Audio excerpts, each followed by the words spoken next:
ঢাকা সেনানিবাসের একটি ভবনকে সাময়িকভাবে কারাগার হিসেবে ঘোষণা করেছে সরকার।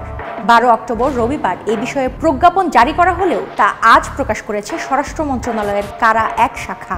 রাষ্ট্রপতির আদেশক্রমে জারি করা এই প্রজ্ঞাপনে স্বাক্ষর করেন স্বরাষ্ট্র মন্ত্রণালয়ের সুরক্ষা সেবা বিভাগের উপসচিব মোহাম্মদ হাফিজ আল আসাদ।